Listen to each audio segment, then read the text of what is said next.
Do that one dance, baby. That one dance.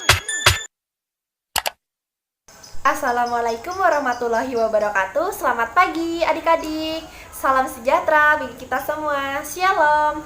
Om Swastiastu, Namo Buddhaya, salam kebajikan. Perkenalkan, kakak dari kelompok 4 ingin mempresentasikan hasil kerja kelompok kakak dan teman-teman, yaitu yang beranggotakan saya sendiri, Indi Pramesti Regita, Septania Tenggarsari, Alfianti, Ranti Wuryaningrum, Dea Elvira, dan juga ada teman saya Fernandus Angkimula. Nah, di sini kakak akan menjelaskan yaitu tentang kerajaan Islam yang ada di Indonesia. Ada yang tahu nggak kerajaan Islam yang ada di Indonesia itu apa?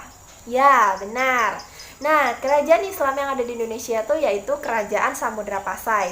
Nah, Kerajaan Samudra Pasai ini berada letaknya di Selat Malaka. Nah, Kerajaan Samudra Pasai ini telah berkembang menjadi pusat perdagangan yang ada di Indonesia.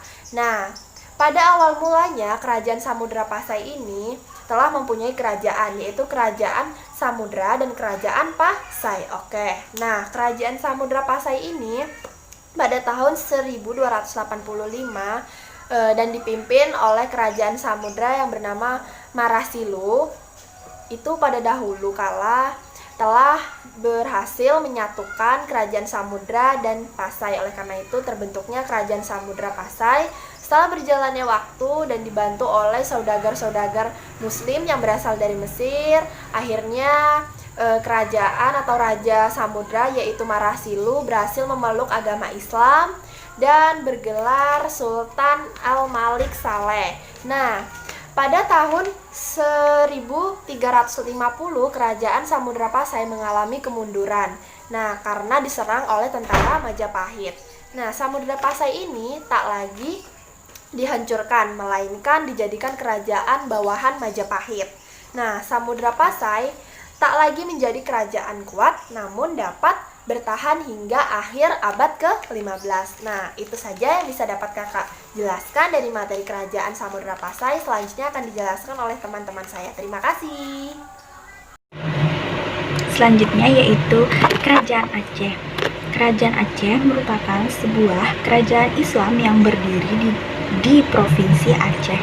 Kesultanan Aceh terletak di utara Pulau Sumatera dengan ibu kota Banda Aceh Darussalam dengan sultan pertamanya yaitu Sultan Ali Muhayyad Shah. Dalam sejarah yang panjang itu, Aceh mengembangkan pola dan sistem pendidikan militer, berkomitmen dalam menentang imperialisme bangsa Eropa, memiliki sistem pemerintah yang teratur dan sistematik, mewujudkan pusat-pusat pengajian ilmu pengetahuan, dan menjalin hubungan diplomatik dengan negara lain. Kehidupan di Kerajaan Aceh, yang pertama itu ada politik. Kehidupan politik Kerajaan Aceh sudah maju karena metode penguasaan wilayah atau perluasan wilayah sudah menggunakan cara-cara yang sesuai aturan. Yang kedua yaitu kehidupan ekonomi. Karena letak kerajaan yang sangat strategis dekat dengan pelabuhan dagang dunia, maka kehidupan ekonomi rakyatnya sudah sangat maju. Maka berdagang dengan alat tukar koin emas, pertanian, lada menjadi hasil sumber daya alam yang sangat melimpah, sehingga menjadi komoditas utama untuk diperdagangkan. Dan terakhir yaitu ada kehidupan budaya. Di dalam kehidupan budaya ini, kaitannya dengan hubungan antara masyarakatnya, di mana agama ada seseorang ulama dari aliran Ahlus Sunnah wal Jamaah yang berhasil membuat buku bernama Bustan Musalatin. Isinya adalah tentang sejarah Aceh. Jadi, bisa dikatakan bahwa rakyat Aceh sudah mengenal sastra kepenulisan sudah berkembang saat itu, yang tentunya di dalamnya kental dengan pengaruh Islam. Sistem pemerintah. Sultan adalah raja yang memiliki kerajaan Aceh. Kekuasaan tertinggi kerajaan berada di tangan Sultan Aceh ini sejak pemerintah raja pendirinya yaitu Sultan Ali Muhayyad. Selanjutnya ada Kerajaan Demak. Kerajaan Demak adalah kerajaan Islam pertama yang terbesar di pantai utara Jawa, pesisir menurut tradisi Jawa. Demak sebelum merupakan kadipaten dari Kerajaan Majapahit, kemudian muncul sebagai kekuatan baru mewarisi legitimasi dari kebesaran Majapahit. Kerajaan ini tercatat menjadi pelopor penyebaran agama Islam di Pulau Jawa dan Indonesia. Walaupun tidak berumur panjang dan segera mengalami kemunduran karena terjadi perebutan kekuasaan di antara kerabat kerajaan. Pada tahun 1560, kekuasaan Demak beralih ke Kerajaan Pajang yang didirikan oleh Jaka Tingkir atau Hadiwijaya. Salah satu peninggalan bersejarah Demak ialah Masjid Agung Demak yang menurut tradisi didirikan oleh Wali Songo. Lokasi Keraton Demak yang pada masa itu berada di tepi laut berada di Kampung Bentaro. Saat ini telah menjadi bagian kota Demak di Jawa Tengah. Sebutan kerajaan pada periode ketika beribu kota di sana dikenal sebagai Demak Bentaro.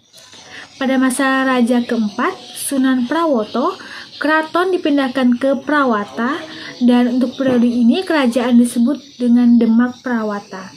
Sepeninggal Sunan Prawoto, Arya Penangsang memerintah kesultanan yang sudah lama ini dari Kadipaten Jipang.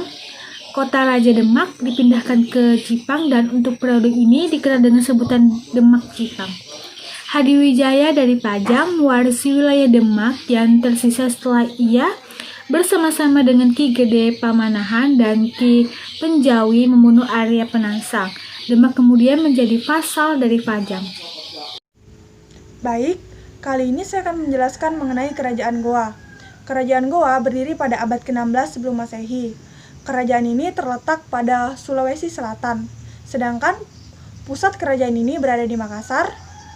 Raja pertama Goa yang memeluk agama Islam adalah Karaeng Matoaya, sedangkan Raja Goa yang sangat terkenal adalah Sultan Hasanuddin. Sultan Hasanuddin memerintah kerajaan Goa pada tahun 1651 sampai 1668. Kerajaan Banten merupakan kerajaan yang berada di Provinsi Banten. Banten dikuasai Kerajaan Pajajaran. Kerajaan Pajajaran merupakan kerajaan Hindu, tetapi rakyatnya sudah banyak yang menganut agama Islam. Pada tahun 1526, pasukan Demak yang dipimpin oleh Fathahillah berhasil merebut pelabuhan Banten. Nah, semenjak itu Banten diperintah oleh Fathahillah. Kemudian Fathahillah pindah ke Cirebon. Kekuasaan Banten diserahkan kepada putranya, Maulana Hasanuddin. Di bawah kekuasaan Maulana Hasanuddin, Kerajaan Banten menjadi maju dan berkembang dengan pesat. Raja Banten yang terkenal adalah Sultan Ageng Tirtayasa yang menjadi raja pada tahun 1651 sampai dengan 1682. Baik, di sini kakak akan menjelaskan yaitu tentang Kerajaan Ternate dan Kerajaan Tidore. Kerajaan Ternate dan Tidore ini terletak di kawasan Kepulauan Maluku. Kerajaan Ternate ini raja pertamanya yaitu Zainal Abidin. Yang kedua, Kerajaan Tidore yaitu raja pertamanya bernama Sultan Harun dan juga Sultan Babullah. Nah, Kerajaan Ternate dan Tidore ini karena pusat penyebaran Islam yang ada di Indonesia hingga pusat penyebaran agama Islamnya hingga Filipina Selatan. Itu saja yang bisa dapat saya jelaskan dari Kerajaan Ternate dan Tidore. Kurang lebihnya mohon maaf. Assalamualaikum warahmatullahi wabarakatuh.